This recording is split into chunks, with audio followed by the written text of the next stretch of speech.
प्रख्यात स्वतंत्रता संग्राम सेनानी, उत्तर प्रदेश के प्रथम मुख्यमंत्री, भारत रत्न पंडित गोविंद बल्लभ पंत जी की पावन जयंती कार्यक्रम में आज इस मंच पर उपस्थित पूर्व सांसद एवं पंडित गोविंद बल्लभ पंत जी की पुत्रवधू श्रीमती इला पंत जी, मंच पर उपस्थित मेरे मंत्रिमंडल के सहयोगीगण, विधि एवं न्याय मंत्री श्री ब्रजेश पाठक जी, नगर विकास के मंत्री श्री आशुतोष टंडन जी, श्रम एवं सेवायोजन के मंत्री श्री स्वामी प्रसाद मौर्य जी, पर्यटन एवं संस्कृति मंत्री डॉक्टर नीलकंठ तिवारी जी, प्रदेश के मुख्य सचिव श्री आर के तिवारी जी, आज के इस समारोह में उपस्थित पंडित गोविंद बल्लभ पंत स्मृति समिति से जुड़े हुए सभी पदाधिकारीगण, उपस्थित भाइयों बहनों एवं प्यारे बच्चों,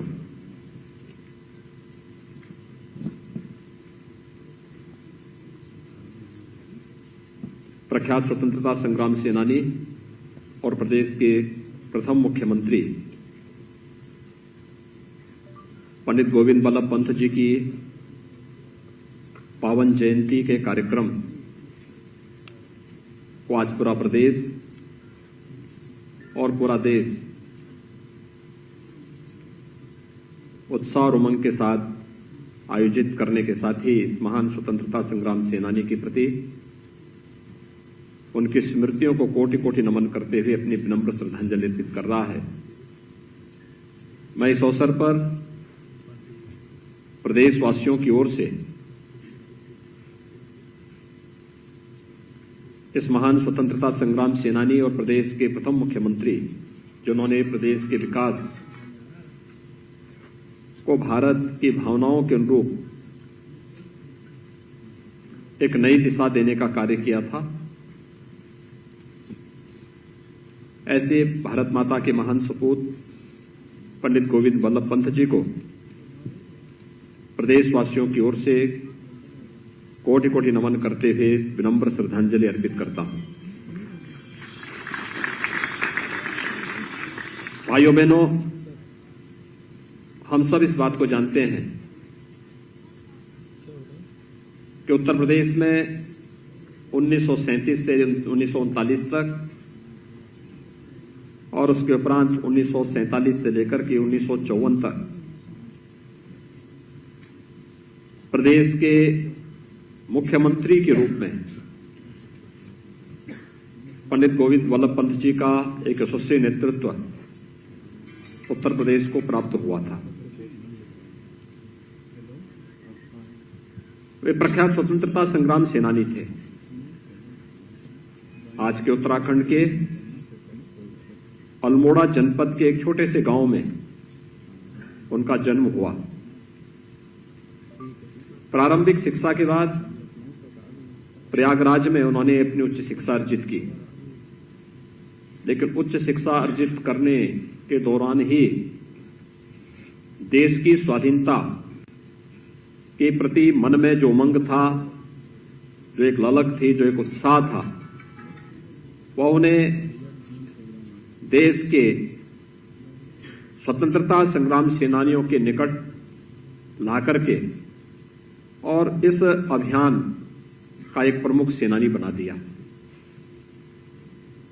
1921 का गांधी जी के आह्वान पर असहयोग आंदोलन हो या फिर उसके उपरांत भारत छोड़ो आंदोलन या वे सभी अभियान जिन्हें देश की स्वाधीनता के लिए, देश के उस समय के स्वतंत्रता संग्राम सेनानी आगे बढ़ा रहे थे, उनमें प्रत्यक्ष भागीदारी करके उनका नेतृत्व करते हुए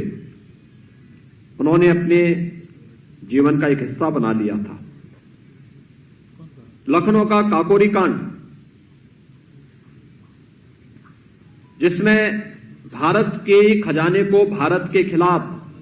अंग्रेजों की इस कुटिलता का जवाब देने के लिए पंडित रामप्रसाद बिस्मिल के नेतृत्व में उस समय के क्रांतिकारियों ने इसी लखनऊ के काकोरी नामक स्थान पर अंजाम दिया था। बाद में पकड़े जाने पर पंडित गोविंद वल्लभ पंत जी के द्वारा ही उन क्रांतिकारियों के पक्ष में अपील की गई। उनके मुकदमों को लड़ने के लिए एक अभियान उस समय उन्होंने चलाया था। वो अलग विषय है कि उस समय के कांग्रेस के कुछ नेताओं ने असहयोग के कारण उन्हें सफलता नहीं प्राप्त हो पाई, लेकिन क्रांतिकारियों के उस क्रांति के आह्वान का समर्थन करते हुए उनका न्यायालय में उनकी पैरवी करने के लिए स्वतःस्फूर्त भाग के भाव के साथ जाना, यह स्वाधीनता आंदोलन के उन पक्षों को, क्योंकि महात्मा गांधी इसे तो प्रेरित थे ही, लेकिन गोपाल कृष्ण गोखले के आह्वान पर क्रांति की इस ज्वाला को जन जन तक पहुंचाने के इस आह्वान का भी पुरजोर समर्थन करते थे। और यही कारण था कि क्रांतिकारी गतिविधियों में प्रत्यक्ष और प्रत्यक्ष भागीदारी के साथ ही उन सभी क्रांतिकारियों की पैरवी बिना किसी हिचक के उनके द्वारा निरंतर की जाती रही। पंत जी जब उत्तर प्रदेश के प्रथम बार मुख्यमंत्री बने 1937 से 1939 में, उन्होंने मुख्यमंत्री पद को इसलिए छोड़ा क्योंकि इस समय की ब्रिटिश सरकार ने बिना भारत की सहमति के द्वितीय विश्व युद्ध में भारत की सहभागिता सुनिश्चित की और इसके विरोध में उन्होंने अपने पद से त्यागपत्र दे दिया। आजादी के बाद 1947 में फिर से उत्तर प्रदेश के मुख्यमंत्री के रूप में उन्होंने अपना कार्य प्रदेश के अंदर प्रारंभ किया। हम सब जानते हैं कि आज प्रदेश का जो राजकीय चिन्ह है, जिसमें गंगा, यमुना, प्रयागराज का संगम, मर्यादा पुरुषोत्तम भगवान श्री राम का धनुष बाण का उल्लेख उसके साथ किया गया है। यह चिन्ह भी अगर किसी ने सहमति दी, स्वीकृति दी, तो पंडित गोविंद वल्लभ पंत जी ने मुख्यमंत्री के रूप में सहमति दी। यानी भारत और भारतीयता के प्रति, अपनी परंपरा, अपनी संस्कृति के प्रति उनके मन में किस प्रकार का भाव था, ये उत्तर प्रदेश के राजकीय चिन्ह से स्पष्ट हो जाता है। उत्तर प्रदेश नाम, ये उत्तर प्रदेश अवध और आगरा दो संयुक्त प्रांतों से मिलकर के बना था। उत्तर प्रदेश का नाम, जैसे हम 24 जनवरी 1950 को उत्तर प्रदेश के रूप में जानते हैं, यह भी पंडित गोविंद वल्लभ पंत जी की ही देन है, जिसे आज हम उत्तर प्रदेश के रूप में जान रहे हैं। तो स्वाभाविक रूप से उस समय उत्तर प्रदेश के विकास के लिए किस प्रकार की कार्य योजना बननी है, उत्तर प्रदेश को किस पथ पर आगे बढ़ना है। पंडित गोविंद वल्लभ पंत जी जिस समय उत्तर प्रदेश का नेतृत्व कर रहे थे, उत्तर प्रदेश की प्रति व्यक्ति आय उस समय देश की प्रति व्यक्ति आय के समान थी, उससे अच्छी थी। लेकिन धीरे धीरे करके पंत जी जब 1954 में केंद्रीय गृह मंत्री बने और उसके बाद फिर देश का नेतृत्व 1961 तक गृह मंत्री के रूप में उनका यशस्वी नेतृत्व पूरे देश को मिला। देश की आंतरिक सुरक्षा की व्यवस्था कैसे पुख्ता की जानी चाहिए, इसके लिए हमारी क्या रणनीति होनी चाहिए, देश के अंदर पैरामिलिट्री के रूप में हमारी अर्धसैनिक बलों की भूमिका किस रूप में आगे बढ़नी चाहिए, राजभाषा के रूप में हिंदी को कैसे सम्मान मिलना चाहिए, ये तमाम ऐसे मुद्दे थे जिनको लेकर के उन्होंने बड़ी बेबाकी से के साथ उस समय कार्य करते हुए इस देश को अपना यशस्वी नेतृत्व प्रदान किया। लेकिन आपने देखा होगा, यही उत्तर प्रदेश बाद में 80 और 90 के दशक में आते आते पिछली सदी के अंतिम चरणों में आते आते कहां पहुंच गया। 2015-16 में जब हम उत्तर प्रदेश की प्रति व्यक्ति आय देख रहे थे, देश की जो प्रति व्यक्ति आय है नेशनल एवरेज से 1/3 पे रह गया। उत्तर प्रदेश जिसकी अर्थव्यवस्था देश के अंदर सबसे अच्छी अर्थव्यवस्था मानी जाती थी पंत जी के समय में, बाद के कालखंड में किस दुर्गति का शिकार हुआ। हम एक समय में उत्तर प्रदेश के अंदर देश की छठी अर्थव्यवस्था तक सीमित रह गए थे। पंत जी के उस बहुआयामी व्यक्तित्व, देश और समाज के प्रति उनके योगदान को ध्यान में रखकर प्रदेश सरकार निरंतर उनसे प्रेरणा और प्रकाश प्राप्त करता रहा है। और आज इसी का परिणाम है कि प्रधानमंत्री जी ने जब देश के स्वाधीनता दिवस के अमृत महोत्सव कार्यक्रम का शुभारंभ किया, यह वर्ष चौरी चौरा के ऐतिहासिक कांड का भी शताब्दी वर्ष भी है। 4 फरवरी 1922 को गोरखपुर के चौरी चौरा में उस समय के क्रांतिकारियों ने, किसानों ने, मजदूरों ने अंग्रेज हुकूमत के खिलाफ एक क्रांति का बिगुल फूंका था। उत्तर प्रदेश इस शताब्दी वर्ष की स्मृतियों को बड़ी ओजस्विता के साथ पूरे प्रदेश के अंदर और आजादी के अमृत महोत्सव कार्यक्रम को भी बड़े हर्षोल्लास के साथ मना रहा है। स्वाभाविक रूप से हमारे लिए अपने स्वतंत्रता संग्राम सेनानियों के प्रति नमन करने, उनके प्रति श्रद्धांजलि अर्पित करने का एक अवसर हम सबके सामने आया है। और यह अवसर हमारे लिए अद्भुत है कि प्रख्यात स्वतंत्रता संग्राम सेनानी और प्रदेश के मुख्यमंत्री के रूप में जिन्होंने अपना यशस्वी मार्गदर्शन, नेतृत्व प्रदेशवासियों को दिया, पंडित गोविंद बल्लभ पंत जी को हम स्मरण कर सकें। और आज जब उत्तर प्रदेश इस दिशा में आगे बढ़ रहा है तो मुझे बताते हुए प्रसन्नता है कि गोविंद बल्लभ पंत जी ने उत्तर प्रदेश को देश के नंबर 1 की इकोनॉमी में पहुंचाने के जो बेड़ा उठाया था, उस समय लेकर के गए थे। उत्तर प्रदेश आज तेजी के साथ उस दिशा में अग्रसर है। विगत 4 वर्ष के दौरान उत्तर प्रदेश देश की दूसरे नंबर की अर्थव्यवस्था बनी है। उत्तर प्रदेश की कानून व्यवस्था देश के अंदर आज एक नजीर के रूप में प्रस्तुत की जा रही है। उत्तर प्रदेश विकास के कुछ नए प्रतिमान स्थापित करते हुए इंफ्रास्ट्रक्चर डेवलपमेंट के जिस एक नए फील्ड में प्रवेश किया है, वह उत्तर प्रदेश को आने वाले समय में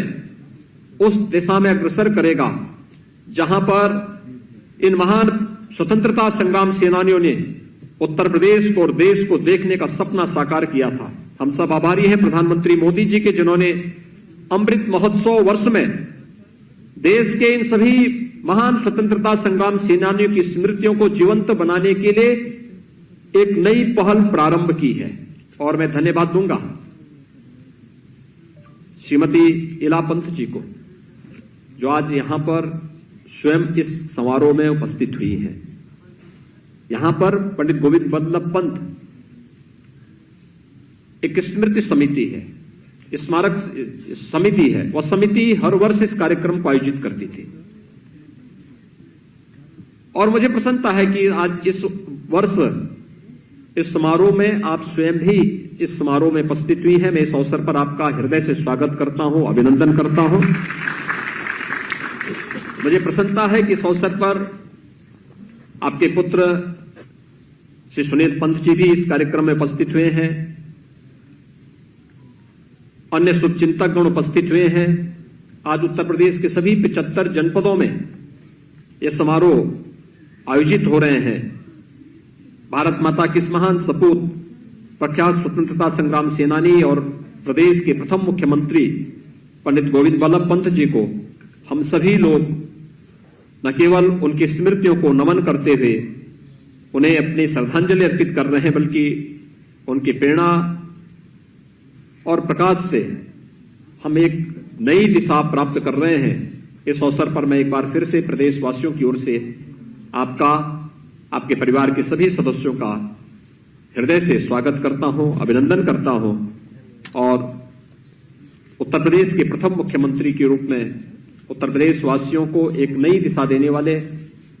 प्रख्यात स्वतंत्रता संग्राम सेनानी पंडित गोविंद वल्लभ पंत जी को उनकी पावन जन्म जयंती समारोह के अवसर पर उनकी स्मृतियों को कोटि कोटि नमन करते हुए प्रदेशवासियों की ओर से उन्हें विनम्र श्रद्धांजलि अर्पित करता हूं। धन्यवाद। जय हिंद। बहुत बहुत धन्यवाद माननीय, आपके इस प्रेरणादायी उद्बोधन के लिए। एक बार पुनः सभी से निवेदन करूंगी कि करतल ध्वनि के माध्यम से